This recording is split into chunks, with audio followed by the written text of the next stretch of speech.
morning light. I could barely sleep all night. Had you on my mind. That's alright. Keep myself occupied till the day I die. 'Cause every night I'm Elamin Abdelmahmoud, and this is Commotion, and that song is called One Gripe. Is from Yves Jarvis off his album All Cylinders. That is the album that this week, on Tuesday, won this year's Polaris Music Prize along with $30,000.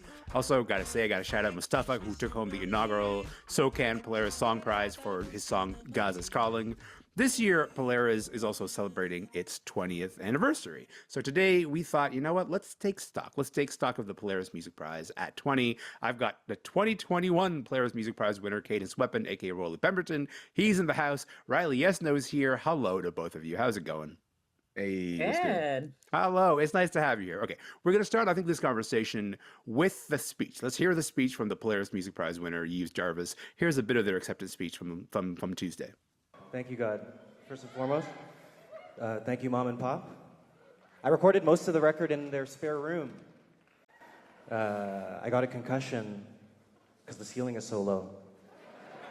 But stayed at my parents, recorded the whole skeleton there, and I feel really blessed to be recognized in this way and be an ambassador for Canadian art.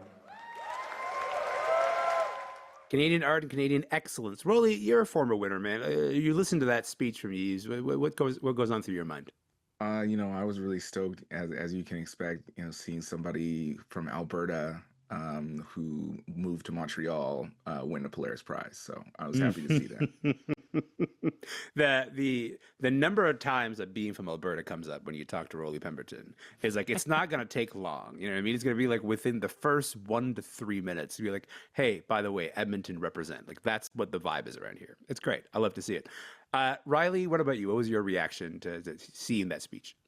Yeah, that was so nice. I feel like, and then afterwards, he was saying in the interviews that he was like, I really didn't expect to win, and like, so the humility I feel like came through a bit too, and talking about recording it in his like parents' basement is kind of what the Polaris Prize is, meant to be about, right? Like without all of the bells and whistles of major recording studios and production, just about like the artist and what they create, and so that's a really, really nice thing to highlight, I think. I think nice is exactly the way to sort of describe it because, like, listen, you win this prize, you win it against some heavyweights, some really big names in the room, and it kind of just feels like this nice little affirmation. Rollie, I'm going to go to you on this. Polaris is celebrating its 20th anniversary. It's a pretty significant anniversary. For people who are maybe unfamiliar with the prize and its origin story, how did this prize come to be?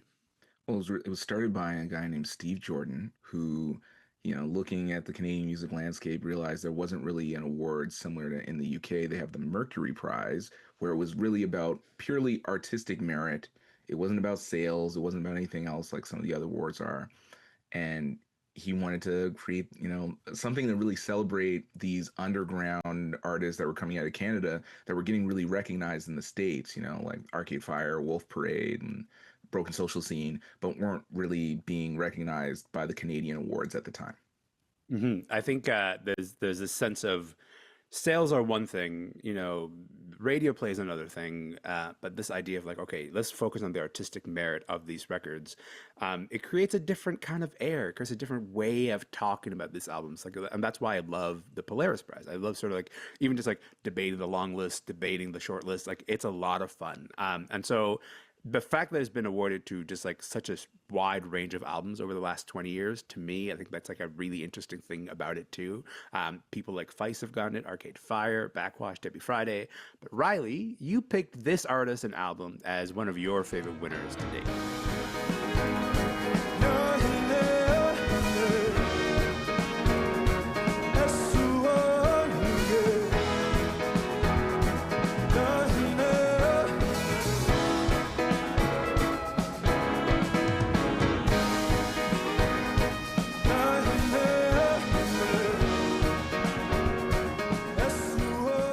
Isuwanake off Jeremy Dutcher's album from 2019. He won it in 2019. Walistigwe Lintu Waganawa. I want to talk about this album, Riley, and what it is about this album specifically that made it a favorite for you. What stands out for you from Jeremy Dutcher's album? I love it so much. It's so this is actually his first win of two. He won in 2024, I believe, as He did. well. But this album, his first album, is he describes it as a collaboration with his ancestors because it came out of Mm. this research project that he did where he went and found like these wax cylinders in I believe it's the Royal Canadian Museum of his Wolastoqey ancestors and singing their traditional songs. And the language itself is one that's extremely endangered. And he, as a classically trained musician, decided he was going to transcribe it, put their voices in the background of some of these songs, and like create just this beautiful album. Yes, he's a gorgeous singer, but also is this really important piece of, I think, language revitalization. And, you know, he kind of in his acceptance speech said, are you ready, Canada, for the Indigenous Renaissance that's about to come? Mm. And I think that it like perfectly set the stage for what has been like the last 5, 6 years of just Indigenous artists, you know, exploding onto the scene. And Jeremy Desher called it first here with Polaris. So yeah, it's a huge one for me. Totally agree. Like the idea that he sort of, like, Jeremy was kind of predicting a moment, and that moment is the moment that sort of has kind of arrived now, and we are kind of in the middle of it. And it's really beautiful to be in the middle of it. Rolly, you can't pick your own album, okay? You cannot pick your own album, Parallel World, which is the album that won you the Polaris. What are some of your favorite albums that have won the prize in the past?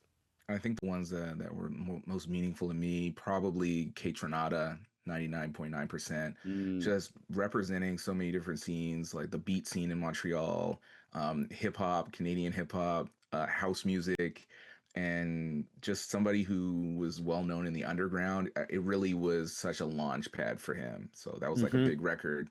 And Backwash, God has nothing to do with this, leave him out of it. Hmm. To hear some music that was just totally unique and original and distinctively could only come from Canada, it felt like, and it's just so out there to win the Polaris Prize. It really, for me, redefined what the award could mean. I think this idea of having a prize that speaks to music that specifically could only come from Canada, that's a really lovely way to describe it, because I do think, like, actually, like, when the Polaris comes out, when the long list comes out, when the short list comes out, to me, it's kind of like I see it as like homework in the best way, in terms of like, wait, what is this country cooking? What is the thing that is emerging right now from this country? And I really love that about it. Riley, Polaris has received a lot of criticism, we should say. You know, one of the biggest has been like the lack of racial diversity when it comes to its winners. But the thing is, that has really changed, right? Like, so, in fact, aside from Buffy St. Marie, whose win in 2015 was later rescinded, every winner from the past 11 years has either been Black or Indigenous or racialized. What do you take away from that stat? The idea that every winner from the past 11 years out of a 20-year history of a prize, that's a pretty remarkable thing. Yeah, that's incredible. I mean, I think that there are layers to why that might be and how good that is. Like one is that again, I think that's a very, you know, Canadian thing. Hmm. That I think that when you look at the cultural hubs of this country, especially to the Torontos, the Vancouvers, the Montreals, yes, the Edmontons, I'll throw it out there. All right. is All right. Thank you. you see, right? Black, Indigenous people of color who are the ones that I think are the creators of the city. So it makes sense to these cities. So it makes sense to me that they find their places into this scene.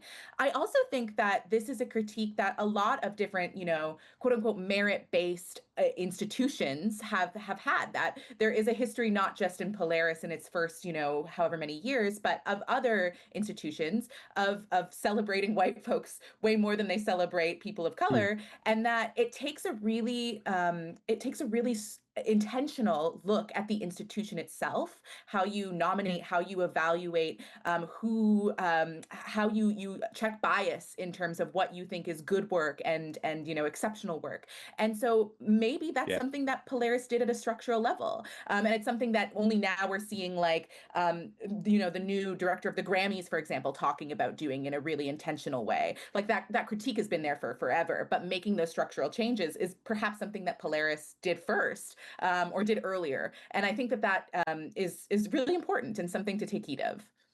Rolly, you are one of the winners who are responsible for that, you know, kind of incredible stat. Do you see it as a sign of progress for Polaris? Is that your read of it? Or maybe even for the Canadian industry as a whole?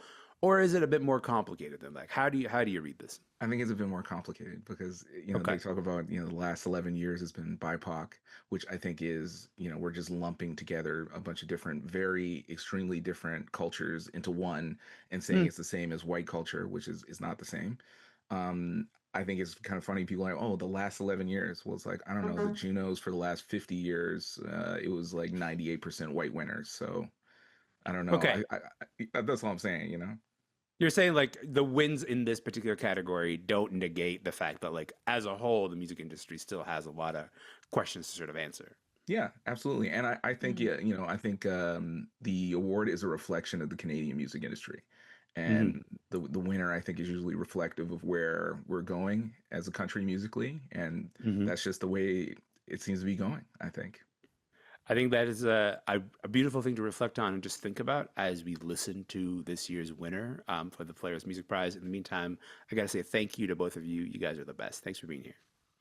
Yeah, thanks for having us. having me. Yes, of course. Thank you. Thank you. Rollie Pemberton is an author, music critic, and rapper known as Cadence Weapon. Riley Yesno is an Anishinaabe writer and researcher. She's in Toronto. You can catch highlights from this year's Polaris Music Prize Gala at cbcmusic.ca.